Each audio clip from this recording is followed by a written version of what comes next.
Hey, bonjour à tous, Renaud Richer ici, naturopathe, coach spécialisé en neurosciences et directeur fondateur de l'école de naturopathie Pranathéna. J'ai envie de parler avec vous aujourd'hui de la reconversion dans le métier de naturopathe, notamment lorsque vous êtes infirmière, aide-soignante ou du milieu médical et que vous avez envie justement de vous orienter vers une démarche de santé un petit peu plus globale et plus humaine où on peut prendre le temps avec la personne et surtout travailler sur les causes, vraiment en interaction avec quelqu'un pour son hygiène de vie et ajuster sa vie et son mode de vie en fait, de façon en fait à aller créer de la santé beaucoup plus qu'en étant dans des protocoles médicaux. Effectivement, vous êtes extrêmement nombreuses à me contacter en tant qu'infirmière aide-soignante, même des hommes évidemment, et j'en ai déjà eu plusieurs dans mes élèves, je dirais maintenant entre, je pense 7-8 à peu près, et effectivement j'ai pu identifier que c'était un très très bon profil pour devenir naturopathe et je vais vous en dire plus juste après. Merci à tous pour vos abonnements, pour vos partages, pour vos likes, pour vos commentaires. D'ailleurs, si vous êtes infirmière ou aide-soignante, n'hésitez pas à me dire dans les commentaires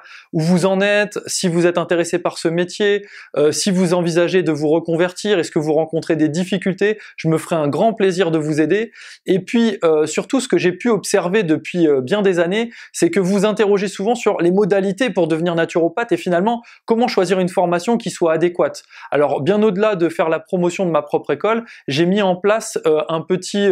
une petite séquence d'emails où on vous envoie plusieurs conseils sur les 5 questions indispensables à se poser avant de s'inscrire dans une formation en naturopathie. Et je pense que ça peut vous aider pour faire le point et mûrir votre projet de façon à pas faire cette erreur, s'engager sur un cursus d'1 an, 2 ans, 3 ans, puis qu'à la fin ça tombe à l'eau. Je pense que c'est très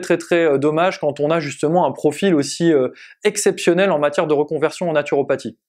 Donc justement, quand on est infirmière ou aide-soignante, ce que j'ai pu remarquer en fait, c'est que déjà évidemment, vous avez une très bonne base en termes d'anatomie, physiologie, bien qu'on peut être un très bon naturopathe sans connaître par cœur toute l'anatomie et la physiologie. J'en ai de nombreux exemples sous la main, malgré tout ce qu'on peut lire partout. Honnêtement, j'en ai de nombreux exemples sous la main,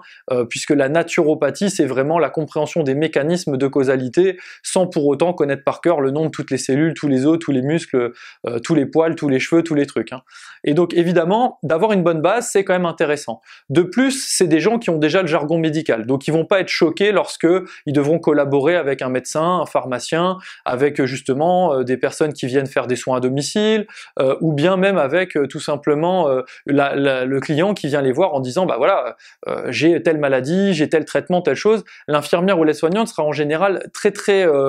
à l'aise puisqu'elle aura tout ce jargon médical, bien plus que quelqu'un qui vient d'un cursus non médicalisé. Donc c'est vrai que par rapport à ça, je trouve ça très intéressant et un net avantage. Là où il y a un énorme avantage, c'est le contact du patient. L'infirmière, l'aide-soignante, elle bouffe du patient toute la journée, dans le sens où elle doit faire des soins, elle doit être au contact du patient. C'est vrai que notamment à l'hôpital ou même en itinérance, en libéral,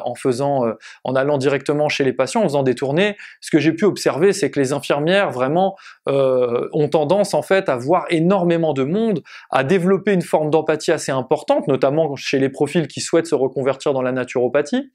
et se rendre compte que finalement les soins, les protocoles médicaux, etc. c'est très bien, mais il y a une limite qui est la limite de dire qu'est-ce qu'on fait finalement pour que la maladie n'apparaisse pas? Qu'est-ce qu'on fait pour soigner le terrain, pour accompagner et ajuster l'hygiène de vie, et que les facteurs qui conditionnent l'expression de l'anti-santé, donc de la maladie, en fait,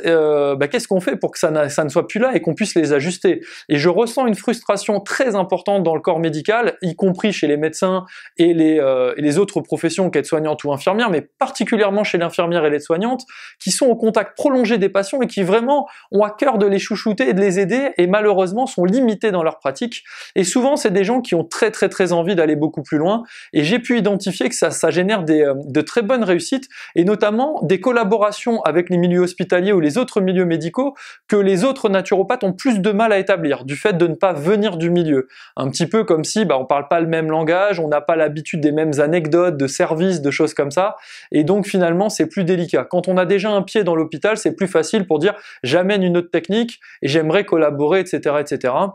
En tout cas, c'est des profils qui réussissent très bien dans la naturopathie, dans ceux que j'ai pu accompagner en consulting en développement d'activité, mais également que j'ai eu comme élève dans l'école de naturopathie et neurosciences où je donnais les cours jusqu'il y a encore peu de temps. Donc vraiment, si vous êtes infirmière ou aide-soignante, n'hésitez pas, vous pouvez vous reconvertir là-dedans. Si vous avez des questions, vous pouvez me contacter par email et également vous renseigner un petit peu sur les différentes formations en naturopathie. Mettez-moi dans les commentaires les questions que vous avez par rapport à votre reconversion, quelle qu'elle soit. Si je le peux, je ferai des vidéos. Je sais que vous êtes très nombreuses à vous interroger à ce sujet-là, donc ça me fera vraiment plaisir. En tout cas, jusqu'à ma prochaine vidéo, je vous dis portez-vous bien, continuez à croire en vos rêves, continuez à croire que vous pouvez amener une hygiène de vie et un état d'esprit de santé holistique, plus humain, plus durable et avec vraiment plus naturel également dans les milieux notamment médicaux et hospitaliers. Et je vous dis à très vite les amis.